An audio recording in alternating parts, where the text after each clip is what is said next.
Donc pour le groupe La République En Marche, la première question est posée par Madame Christine Cloarec. Merci Madame la Présidente. J'associe à ma question Aurore Berger et Thomas Mesnier, mes collègues. Madame la Ministre, la lutte contre le non-recours aux droits sociaux est une question de justice sociale et de justesse des droits. Justice sociale car il s'agit bien d'accès aux droits, il ne suffit pas de le proclamer, il faut en organiser l'accès et l'accessibilité. Justesse des droits car il s'agit de servir les droits, tous les droits, rien que les droits. Depuis la loi d'orientation contre les exclusions en 1998, l'accès aux droits est devenu une priorité de la lutte contre la pauvreté. La lutte contre le non-recours se trouve quant à elle dans les objectifs conférés à la protection sociale. Des travaux pilotes sur le non-recours ont été publiés dès les années 90 par la CNAF. La création d'un observatoire des non-recours aux droits et services l'Odénor fondé par Philippe Varin fait référence. Le rapport de 2016 de Madame la députée Gisèle Biémouret et de Monsieur le député Jean-Louis Costes, comme celui que nous avons remis, Julien Damon et moi, en septembre dernier au Premier ministre, montre que seules des initiatives locales tentent aujourd'hui d'apporter des réponses concrètes dans la lutte contre le non-recours et que ce phénomène reste peu évalué par les organismes gestionnaires et responsables de l'accompagnement, donc peu quantifiable. De nombreux travaux ont traité des causes du non-recours, mais peu d'évaluations sont menées et peu de solutions ont été mises en œuvre. Les causes du non-recours sont multiples, non-connaissance, non-réception ou non-demande. Pour lutter contre ce phénomène, 2 chantiers s'imposent. La réforme des prestations, il s'agit de rendre les dispositifs plus simples, plus réactifs et plus contemporains. Et puis la réforme de l'accompagnement. Nous avons fait plusieurs propositions. Définir une méthodologie commune de mesure du non-recours et de ses possibles conséquences budgétaires. Associer des personnes concernées dans l'élaboration des formulaires de demande de prestations. Informer dès le collège sur les droits sociaux et la protection sociale.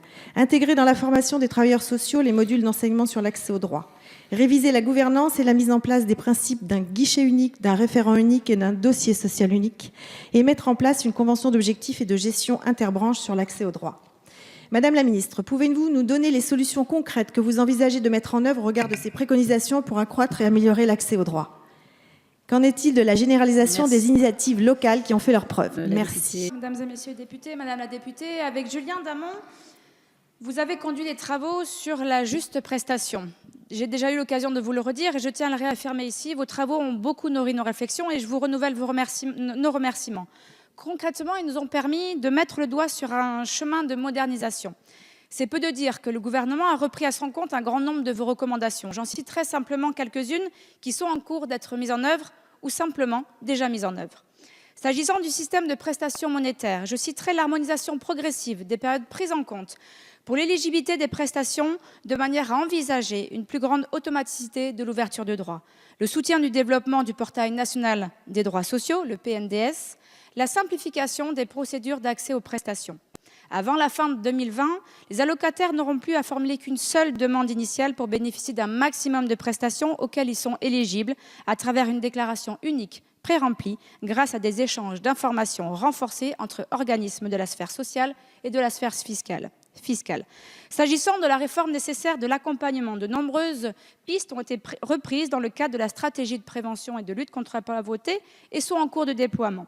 Réaliser un bilan général de toutes les expériences et expérimentations autour des référents uniques, référents de parcours. Ce bilan a donné lieu à la production d'un référentiel partagé entre les départements et l'État qui fixe de grands objectifs pour la généralisation de ces expérimentations. Mobiliser les fonds nationaux destinés à soutenir les actions d'insertion des départements. L'État est en cours de contractualisation avec l'ensemble des départements. Au total, ce sont 135 millions d'euros qui seront consacrés cette année à la contractualisation et 200 millions à l'horizon 2022.